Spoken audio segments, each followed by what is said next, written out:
Jonathan is the founder and thought leader behind Kaiser.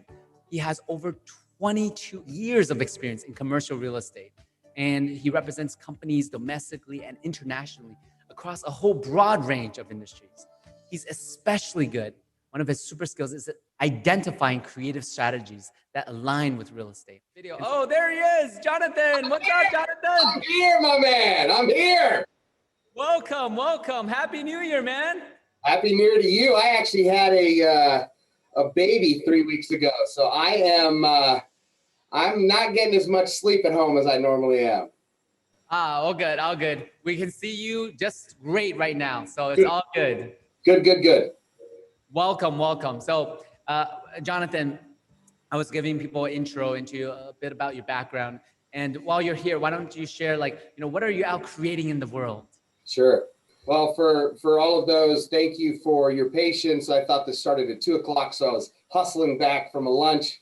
But I'm up to creating a different kind of real estate provider in the world. So my quick story is I was raised a Christian missionary kid. I was taught to love and serve. When I came back from overseas, I realized that my parents were poor, and I didn't like being poor. So I decided I was going to be rich. And how do you get rich? You get into commercial real estate, of course. But as I got into commercial real estate, I realized, wow, this is a cutthroat industry. People are scratching and clawing and fighting. So I became ruthless because I thought that's what it took to be successful. But I was miserable and I was misaligned with my core values. But I felt trapped because all the successful people acted this way. And then 16 years ago, I went to this conference and I heard this concept of succeeding by helping other people. And it actually sounded like my parents. And I was like, this sounds too good to be true. And I went up to him and I said, hey, is this really possible? And I got the authentic nature of it. And I said, wow, what if I could do this in commercial real estate? I wonder if I could do this in Arizona. So long story short, I decided to reinvent myself around this idea of selfless service, started helping everybody that I could, went broke in the process. Everybody thought I was crazy. But over the long term, it created this network of people that I'd helped, that I'd served, that I'd given to, that I'd loved on. And now today, fast forward, we've created the largest firm of our kind in Arizona and one of the fastest growing in the country. And my mission, to answer your question, is I want to change the industry. I want to prove that you truly don't have to be ruthless to win. You could actually create extraordinary success for yourself and for others just by selflessly helping other people. I mean, if you think about it, it's pretty obvious and pretty natural. But somehow we miss it, right? We know how to do it in our homes. We know how to do it in our social circles. We know how to do it in our personal lives. And then we get into business and we feel like we got to go put on this tough suit and go fight.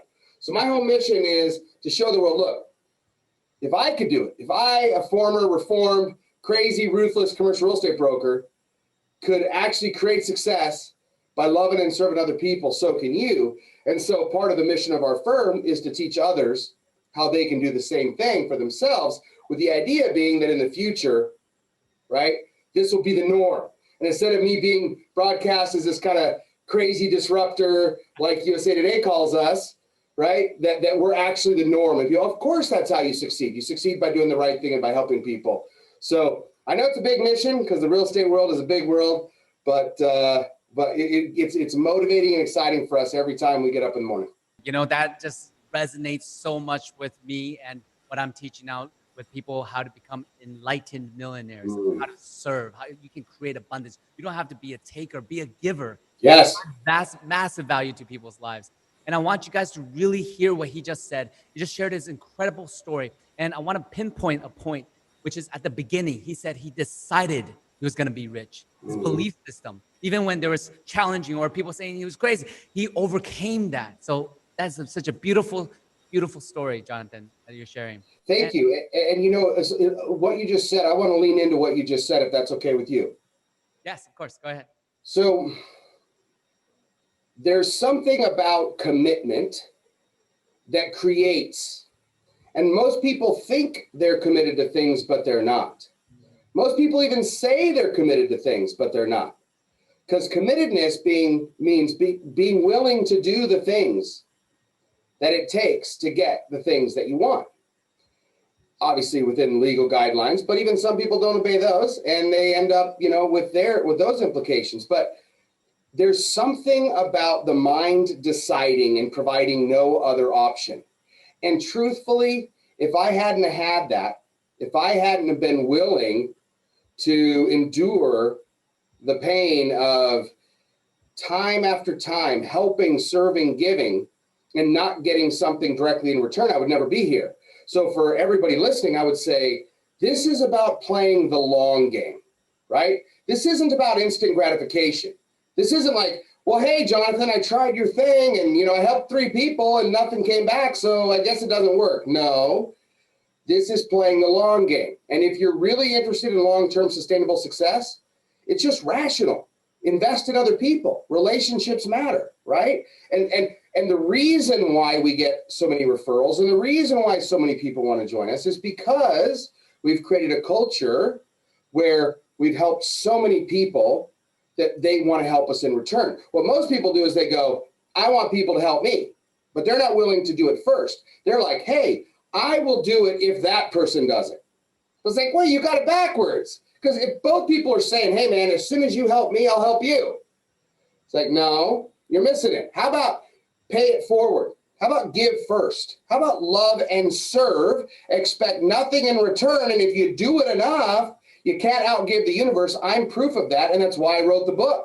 And that's when my book hit #1 on the Wall Street Journal, I was blown away. I couldn't believe the level of interest in this story from a commercial real estate guy, But here I am saying, hey, maybe you don't have to be a ruthless jerk to be successful in commercial real estate. And people are going, how do I do that? How can I help? How can I be of service? How do I feel like a good person versus just focusing just on the commission? And I believe you can have your cake and eat it too. Knowledge bomb. Boom. Boom. Go.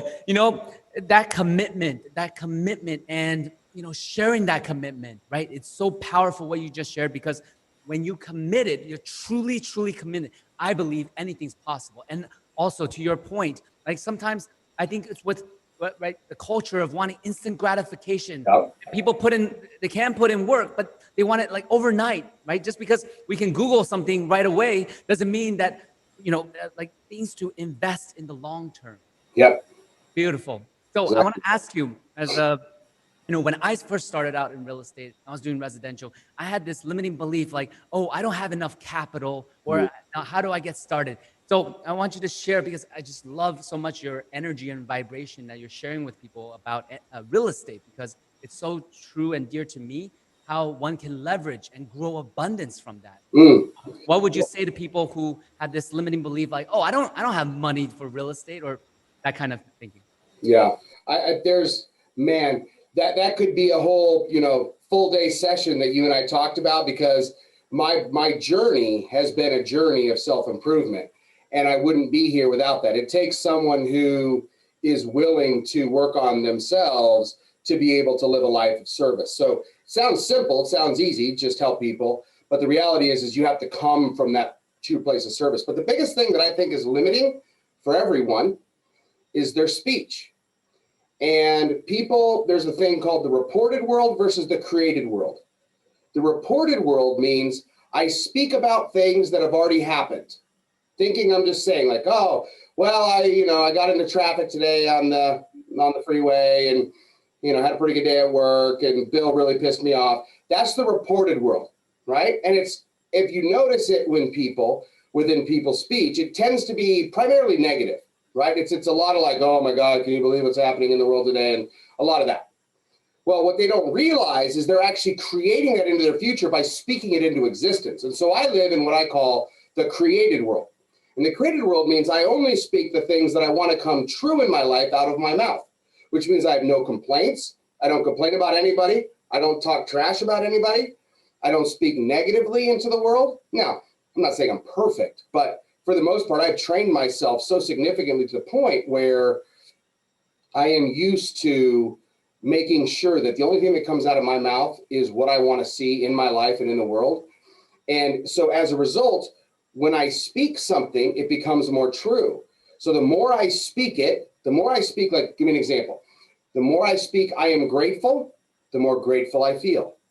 It becomes a self-fulfilling prophecy. So when somebody asks me how I'm doing, maybe I just had a crappy day. That doesn't matter. I say, I am so grateful. And the feeling that that creates, being grateful in a moment when you have the opportunity to say the opposite, creates blessings, miracles, and positivity in the future for you. And so the rest of my day becomes even better. So the idea of, oh, I'm just having a bad day.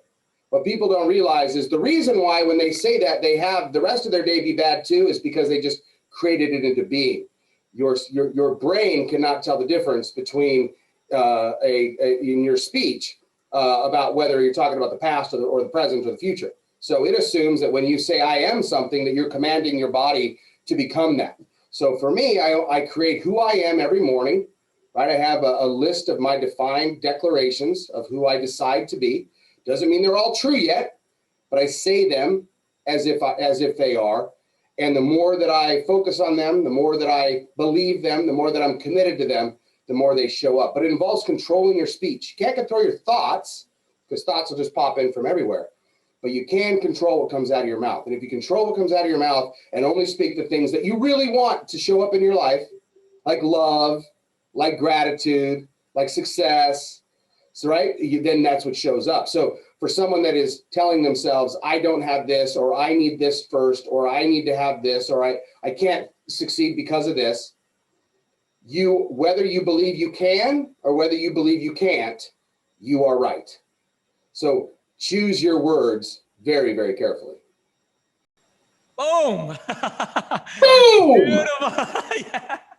Man, it's what you say, what you speak creates the reality around you. And what he just shared with you guys is such a powerful, powerful insight.